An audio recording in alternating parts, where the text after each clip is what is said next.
மூணு ஆப்பிள் பத்தே, மூணு ஆப்பிள் பத்தே, மூணு ஆப்பிள் பத்தே, மூணு ஆப்பிள் பத்தே, மூணு ஆப்பிள் பத்தே, மூணு ஆப்பிள் பத்தே. அப்பா என்னப்பா இத போய் ஆப்பிள்னு சொல்லிக்கிட்டு இருக்க? இது உங்க ஊர்ல ஆப்பிளா? ஆமா மேடம், இது ஆப்பிள் தான். யாருக்கு அதுல பூ சுத்த பாக்குற? பொய்யா இருந்தாலும் ஒரு அளவு வேண்டாமா? இது நெல்லிக்காயா? மேடம், இது நெல்லிக்காய் தான். ஆனா இது ஆப்பிள். என்னடா சொல்ற? ஒண்ணுமே புரியல. ஷோ. சரி மேடம், கோவப்படாதீங்க. நீங்க சொல்ற மாதிரி இது நெல்லிக்காய் தான். ஆனா இது ஏழைகளோட ஆப்பிள். என்னது? ஏழைகளோட ஆப்பிளா? மேடம், இப்போ டாக்டருங்க என்ன சொல்றாங்க? தினமும் ஒரு ஆப்பிள் சாப்பிடுங்க, சாப்பிட்டா எந்த வியாதியும் வராதுன்றாங்க. ஏழை மக்களால தினமும் ஆப்பிள் சாப்பிட முடியுமா? அட ஆமாப்பா, நேத்து கூட மார்க்கெட் போயிருந்தேன். அங்க ஆப்பிள் 1 கிலோக்கு 200 ரூபாய் விக்குது. நேத்து தான் வாங்கிட்டு வந்தேன்.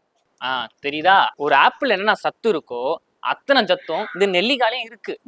ஆப்பிள் சாப்பிட முடியாதவங்க தினமும் ஒரு நெல்லிக்காய் சாப்பிடலாம். அதனாலதான் இத ஏழை மக்களோட ஆப்பிள் அப்படின்னு சொல்றாங்க. அப்படி என்ன சத்துதாயா இருக்கு இதுல? அப்படி கேளுங்க மேடம், நான் சொல்றேன். வெறும் ஒரு 100 கிராம் நெல்லிக்காயில calcium, iodine, carbohydrates, protein, fibre, அப்புறம் அயனு, இந்த பாஸ்பரஸ், விட்டமின் ஏ, சின்னு எக்கச்சக்க சத்து இருக்கு. இன்னும் சொல்ல போனா இந்த நெல்லிக்காவை நியூட்ரிஷன் குடோன்னு சொல்லலாம். சத்துலாம் ஒரு பக்கம் இருக்கட்டும், இல்ல நமக்கு என்ன பெனிஃபிட்? என்ன மேடம் அப்படி கேட்டீங்க? இந்த தபா தபா பசங்களாம் நீங்க பாத்திருப்பீங்க. அவங்களாம் சின்ன வயசுலயே கண்ணு கோளாறுன்னு சொல்லி பவர் கிளாஸை போட்டுக்கிட்டு சுத்தி நிற்கோங்க.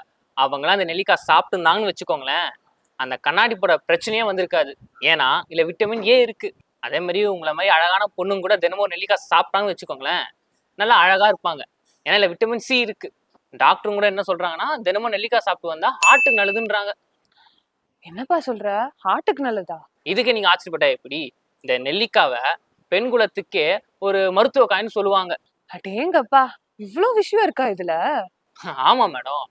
அதுக்காக நீங்க நெல்லிக்காவை ஜூஸ் கீஸ்ன்னு போட்டு குடிச்சிடாதீங்க. நீங்க அப்படி குடிக்கிறத விட தினமும் ராவா உள்ள விட்டீங்கன்னு வச்சுக்கோங்களேன். இல்ல அதாவது தினமும் பச்சையா நீங்க சாப்பிட்டு வந்தீங்கன்னா உடம்புக்கு நல்லதுன்னு சொன்னேன். தினமும் ஒரு 3ல இருந்து 4 வகை நீங்க எடுத்தீங்கன்னா உடம்புக்கு நல்லது. ஏன்னா அளவுக்கு மிஞ்சினால் அமிர்தமும் நஞ்சு. இந்த நெல்லிக்காவை பத்தி நீ இவ்ளோ விஷயம் சொல்லிருக்க. கண்டிப்பா இந்த நெல்லிக்காவை நாளைக்கு வந்து வாங்கிக்கிறேன். ஏன் மேடம் இப்ப நீங்க வாங்கலையா? காசு இல்லப்பா. அட என்ன மேடம், உங்களை தபா தபா எத்தனை வாட்டி இங்க நான் பாக்குறேன். இப்போ வாங்கிட்டு போங்க மேடம், நாளைக்கு வந்து கொடுங்க. சரிதான்.